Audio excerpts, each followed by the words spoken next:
versets 1 à 4. Alors Jésus fut conduit par l'Esprit dans le désert, pour être tenté par le diable. Et après avoir jeûné 40 jours et 40 nuits, il eut faim. De Dieu ordonne à ces pierres de devenir du pain. Versets 1 à 2.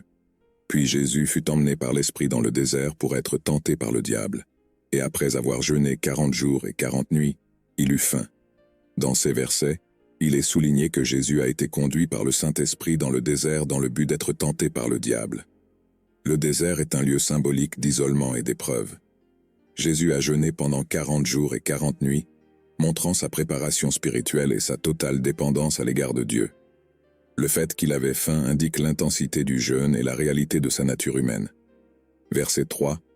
Alors le tentateur vint et lui dit, « Si tu es le Fils de Dieu, ordonne que ces pierres deviennent du pain. » La tentation commence lorsque le diable remet en question l'identité de Jésus en tant que Fils de Dieu. Il essaie d'utiliser la faim de Jésus comme une opportunité pour le mettre au défi de transformer les pierres en pain. Cela va au-delà de la satisfaction de la faim physique, car cela concerne l'utilisation de 16 pouvoirs divins pour satisfaire les besoins humains immédiats. Verset 4.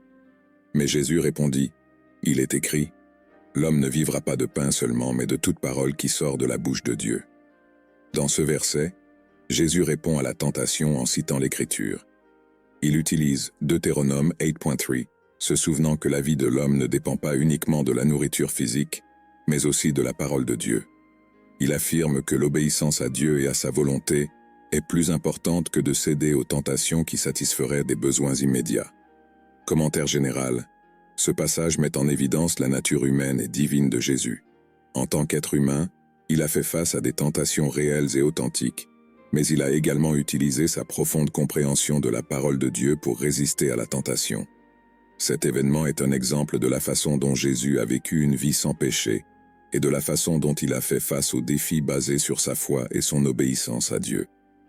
De plus, la réponse de Jésus illustre l'importance de faire confiance à Dieu et d'obéir aux Écritures pour surmonter la tentation. Il a montré le rôle de la parole de Dieu comme une arme contre les ruses du diable.